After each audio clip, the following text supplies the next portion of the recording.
राधे राधे दोस्तों। आज की मेरी कहानी है अमावस्या और पूर्णिमा, दो बहनों की। किसी राज्य में एक राजा रानी थे।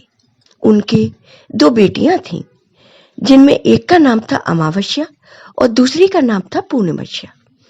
पूर्णमस्या बहुत ही धार्मिक प्रवृत्ति की थी। वह हमेशा पूजा पाठ किया करती थी और अमावस्या की पूजा पाठ में कोई रुचि नहीं थी। वह कभी भी पूजा पाठ नहीं करती थी। लेकिन राजा रानी का व्यवहार पूर्णिमा के प्रति अच्छा नहीं था।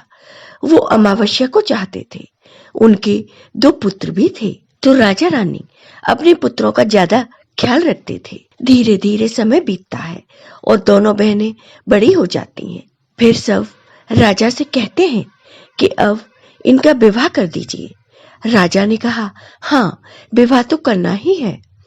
तब रानी राजा से कहती है कि पूर्णमस्या का विवाह किसी बड़े घर में मत करना, क्योंकि इसे तो काम करना पसंद है, गाय की सेवा करना पसंद है, भजन कीर्तन और कथा कहानियां सुनना पसंद है। अगर यह बड़े घराने में गई तो ये सब नहीं कर पाएगी, इसलिए इसकी शादी किसी गरीब घर में कर दीजिए। राजा ने कहा, ठीक है, और राजा पूर्णमस्या के लिए रिश्ता तलाशने लगते हैं और अंत में राजा ने एक गरीब घर में पूर्णमस्या का विवाह तय कर दिया। तब रानी ने कहा, महाराज, अमावस्या भी तो विवाह योग्य है, इसके लिए भी वर देखिए और दोनों बहनों का विवाह साथ साथ कर दीजिए।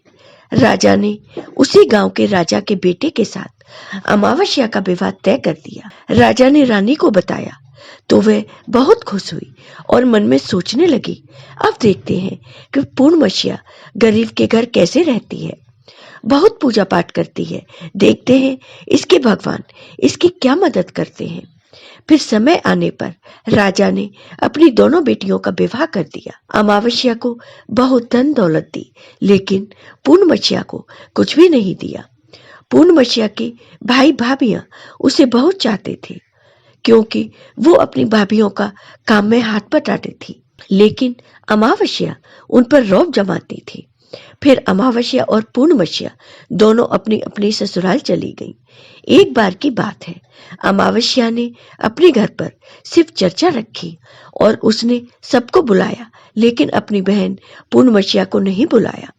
पूर्णमस्या अपने दरवाजे पर बैठी थी कि तभी गांव की औरतों ने कहा कि तुम्हारी बहन के यहाँ सिर्फ चर्चा है, तुम नहीं जाओगी। तब पूर्णमस्या ने कहा, नहीं, मैं नहीं जा रही, क्योंकि मेरी बहन ने मुझे नहीं बुलाया, तो मैं कैसे जा सकती हूँ। तब गांव की औरतों ने कहा कि नहीं बुलाया तो क्या हुआ, पूजा पाठ है, तुम चलो हमारे साथ। गांव की औरतों की बात मानकर पूर्णमस्या सिर्फ चर्चा में चली गई। जब अमावस्या ने पूर्णमस्या को देखा तो गुस्से से बोली कि जब मैंने तुम्हें नहीं बुलाया तो तुम मेरे घर क्यों चली आई, अब आ ही गई हो तो चुपचाप एक जगह बैठी रहना। उसने पूर्णमस्या की गरीबी का बहुत मजाक उड़ाया। पूर्णमस्या की आंखों से आंसू बहने लगे और वह भगवान शिव से प्रार्थना करने लगी, हे भगवान, मुझ पर आप कृपा कब करेंगे, आखिर मेरा कसूर क्या है, क्या पूजा पाठ करना, गाय की सेवा करना, काम करना गलत है, भगवान अब मुझ पर रहम करो। इस तरह वो भगवान से विनती करती रही। शिव चर्चा पूरी हो गई और अमावस्या ने सबको प्रसाद दिया, लेकिन पूर्णमस्या को प्रसाद नहीं दिया। वो वहां से बिना प्रसाद के वापस आ गई। वह रास्ते में सोचती है कि घर पर बच्चे प्रसाद मांगेंगे तो मैं क्या कहूंगी। फिर उसके मन में विचार आया, क्यों ना अपने भाई भाभी से मिलकर आऊं। फिर वह अपने पति और बच्चों को बताकर अपने मायके जाने के लिए निकल गई। चलते चलते उसे एक तुलसी का पेड़ मिला। वहां एक चबूतरा बना था, जिस पर एक बूढ़ी माई बैठी। उन बूढ़ी माई ने पूर्णमस्या से कहा, बेटी, तुम कौन हो और कहाँ जा रही हो। तब पूर्णमस्या ने बूढ़ी माँ को अपना परिचय दिया। फिर बूढ़ी माँ ने कहा, बेटी देखो, मेरा तुलसी का पौधा सूखा जा रहा है, इसमें थोड़ा जल डाल दो और चबूतरे की भी धुलाई कर दो तो थोड़ी ठंडक मिलेगी। तो पूर्णमस्या ने चबूतरे को धोया, तुलसी की पूजा की, उसमें जल डाला, बूढ़ी माँ को भी स्नान कराया और उनके चरण दबाए। फिर पूर्णमस्या ने कहा, माँ जी, और कोई काम है तो बूढ़ी माँ ने कहा, नहीं बेटी, और उसे खूब आशीर्वाद दिया और कहा, जाओ तुम अपने मायके, लेकिन लौटते समय मुझसे मिलकर जाना। उसने कहा, ठीक है माँ जी, और वह आगे बढ़ी। चलते चलते रास्ते में उसे एक शिव मंदिर मिला। वहां भी एक चबूतरा था, उस पर एक बूढ़े बाबा बैठे थे। वो कोई और नहीं, स्वयं भगवान शिव थे, लेकिन पूर्णमस्या उन्हें पहचान नहीं पाई। बूढ़े बाबा ने कहा, तुम कौन हो बेटी? तब पूर्णमस्या बोली, क्या बात है बाबा? तब उन बाबा ने कहा, बेटी, क्या तुम इस मंदिर की साफ सफाई कर दोगी? बहुत गंदा हो गया है, और चबूतरा भी धो देना, और मेरे नहाने के लिए 2 बाल्टी पानी भर देना, तो तुम्हारा बहुत एहसान होगा। पूर्णमस्या खुशी खुशी सब काम कर देती है और भगवान शिव की पूजा करती है। थोड़ा आगे चली तो उसे काली माँ का मंदिर मिला। काली माँ भी एक बूढ़ी माँ के रूप में वहां बैठी थी। काली माँ ने कहा, बेटी, तुम कौन हो? तब पूर्णमस्या ने अपना नाम बताया और कहा, क्या बात है माँ जी? तब बूढ़ी माँ ने कहा, बेटी, यहाँ सब लोग पूजा पाठ करके चले जाते हैं, कोई मंदिर की साफ सफाई नहीं करता। देखो कितना गंदा हो गया है, जरा इसकी साफ सफाई कर दो। पूर्णमस्या ने मंदिर की साफ सफाई की, माँ का श्रृंगार किया, पूजा की। उसके बाद बूढ़ी माँ को स्नान कराया और हाथ पैर दबाए। फिर वह आगे बढ़ी तो एक नदी मिली। वहां भी एक बूढ़ी माँ बैठी थी। उन्होंने कहा, कौन हो बेटी? उसने अपना नाम बता दिया। फिर बूढ़ी माँ ने कहा, बेटी, यहाँ सब स्नान तो करते हैं, लेकिन कोई साफ सफाई नहीं करता, तुम यहाँ की सफाई कर दो। उसने वहां भी सफाई कर दी। फिर वो बूढ़ी माँ भी उसे आशीर्वाद देती है। फिर वह नाव में बैठकर नदी के उस पार चली जाती है और अपने मायके पहुंच जाती है। भाई भाभी पूर्णमस्या को देखकर बहुत खुश हुए, उसकी खूब खातिर की। फिर सबने खूब बातें की। सुबह जब ननद जाने को तैयार हुई तो भाभी ने एक लाल साड़ी दी और कहा, ननद जी, इस साड़ी को पहन लो, और हाँ, जल्दी जल्दी आया करो, बहुत दिनों बाद आती हो। ननद ने कहा, ठीक है भाभी, आप जब भी बुलाओगी मैं आ जाया करूंगी। फिर पूर्णमस्या ने लाल साड़ी पहन ली और 16 श्रृंगार कर लिया। भाभियों ने थैला भरकर उसे सामान, धन, गहने दिए। पूर्णमस्या घर से निकल गई। चलते चलते रास्ते में वही नदी मिली और नाव भी। नाव में बैठकर वह उस पार पहुंची तो वही बूढ़ी माई मिली, जो और कोई नहीं, गंगा माई थी। उन्होंने कहा, बेटी, आ गई अपने मायके से?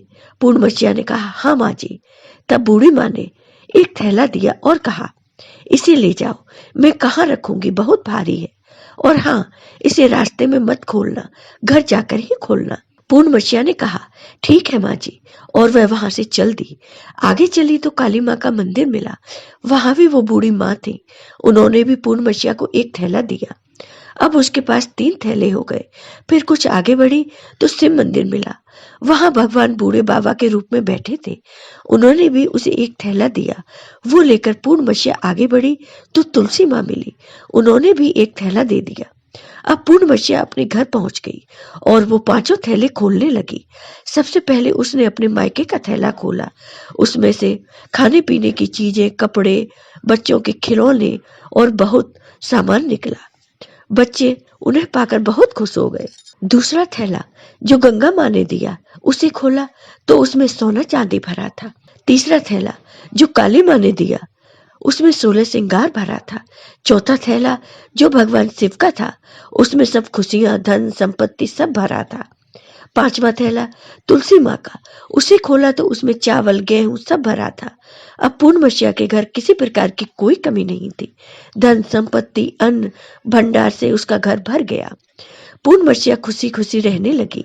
एक दिन पूर्णमस्या ने सोचा, क्यों ना मैं सिर्फ चर्चा करवाऊं। फिर पूर्णमस्या ने चर्चा रखी तो सबको बुलाया। वह अपनी बहन के घर भी गई बुलावा देने। जब अमावस्या अपनी बहन के घर चर्चा में आई तो उसके घर में धन दौलत देखकर आश्चर्यचकित रह गई। फिर अमावस्या ने पूछा कि तुम्हारे घर में इतना धन दौलत कैसे हो गया? तब पूर्णमस्या ने कहा, देखो बहना, तुमने चर्चा रखी तो मुझे नहीं बुलाया, फिर भी मैं बिन बुलाए तुम्हारे घर गई, लेकिन तुमने मुझे परेशान नहीं दिया। फिर तुम्हारे घर से आने के बाद मैं मायके चली गई। फिर सब बात उसने अमावस्या को बता दी। अमावस्या ने कहा, मैं भी जाऊंगी मायके, तुम भी मुझे डांटो और प्रसाद मत दो। लेकिन पूर्णमस्या ने कहा, भगवान का प्रसाद है, मैं तो सबको दूंगी। लेकिन अमावस्या ने प्रसाद नहीं लिया और अपने घर जाकर अपने बच्चों से कहकर अपने मायके के लिए चल दी। चलते चलते तुलसी माँ मिली। उन्होंने कहा, बेटी ये चबूतरा धुल दो और तुलसी में पानी दे दो। तो अमावस्या ने कहा, ए बुढ़िया, मैंने इतनी महंगी साड़ी पहन रखी है, ये गंदी हो जाएगी, मैं कुछ नहीं करूंगी। आगे चलकर शिवजी मिले तो उनसे भी उसने ऐसे ही कह दिया। उससे आगे काली माँ मिली तो उनसे भी यही कह दिया। फिर गंगा मैया मिली तो उनसे भी ऐसे ही कह दिया। फिर वह नाव में बैठी तो नाव में कांटा था जो उसके पैर में चुभ गया। फिर वह अपने मायके पहुंच गई। तब उसकी भाभीियों ने देखा तो कहा, ये कहाँ से आ गई? अरे पूर्णमस्या के पास तो कुछ नहीं था, इसलिए उसे सब कुछ दिया, लेकिन ये यहाँ क्यों आई है? कोई बात नहीं, आ गई है तो बैठो, ये तो कुछ काम करवाएगी नहीं। बेचारी पूर्णमस्या तो सारा काम करवाती है। अमावस्या खाना खाकर सो गई। सुबह हुई तो अमावस्या ने कहा, भाभी हम जा रहे हैं। तो भाभी ने कहा, ठीक है। तब अमावस्या ने कहा, भाभी पूर्णमस्या को तो आपने थैला दिया, मुझे कुछ नहीं। तो भाभी ने कहा, जाओ तुम्हारे घर थैला पहुंच जाएगा। फिर अमावस्या चल दी तो गंगा मैया मिली। गंगा मैया ने कहा, आ गई बेटी? तो उसने कहा, आपने पूर्णमस्या को थैला दिया, मुझे कुछ नहीं दोगी? तो गंगा मैया ने कहा, ठीक है जाओ बेटी, हम घर भिजवा देंगे। ऐसे ही काली माँ, भगवान शिव और माँ तुलसी माता ने भी कह दिया। जब वह घर पहुंची तो उसके आंगन में 5 थैले रखे थे। जब अमावस्या 5 थैले खोल के देखती है तो किसी में मिट्टी, किसी में ईंट पत्थर, किसी में सांप बिच्छू थे। उसने अपना माथा पीट लिया और कहा, हे भगवान, हमें मायके में भी कुछ नहीं मिला और इधर भी कुछ नहीं मिला। फिर अमावस्या दौड़कर पूर्णमस्या के पास आती है और कहती है, तुझे इतना सब मिला, मुझे कुछ भी नहीं। तब पूर्णमस्या ने कहा, मैं मायके जाती हूँ तो भाभीियों के साथ काम करवाती हूँ, और तुमने तो भाभी को कभी मदद नहीं की, तो भाभी तुमको क्या देती? गंगा माँ को ठुकरा दिया, भगवान शिव, माँ काली, तुलसी माँ, सबको तुमने ठुकरा दिया, इसलिए भगवान ने तुम्हें कुछ नहीं दिया। तब अमावस्या कहती है, बहन मुझे माफ कर दो, मैंने सदा तुम पे अत्याचार किया, लेकिन इसमें मेरा कोई कसूर नहीं था। मुझे भी बताओ, अभी मुझे नहीं मिला, लेकिन मैं भक्ति करके सब प्राप्त करूंगी। तब पूर्णमस्या ने कहा, बहन देखो, 3 सूत्र का ज्ञान ले लो। पहले सूत्र में दया मांगना, दूसरे सूत्र में चर्चा करना और तीसरे सूत्र में 108 बार ओम नमः शिवाय का जाप करना। बहन, भगवान ने जो 3 सूत्र दिए हैं वो प्रसाद के रूप में स्वीकार कर लेना और हृदय में बसाना। मैंने सच्चे मन से भगवान का पूजा पाठ किया, सबकी मदद की, सब काम किया, इसलिए मुझे सब कुछ मिला और तुम्हारे पास जो भी था वो भी समाप्त हो गया। जय हो भगवान शिव की। आपको ये वीडियो पसंद आया हो तो लाइक कीजिए, शेयर कीजिए और मेरे चैनल को सब्सक्राइब कीजिए। साथ ही बेल आइकॉन पर क्लिक जरूर कीजिए, जिससे हमारे वीडियो के नोटिफिकेशन आपको मिलते रहे। धन्यवाद दोस्तों।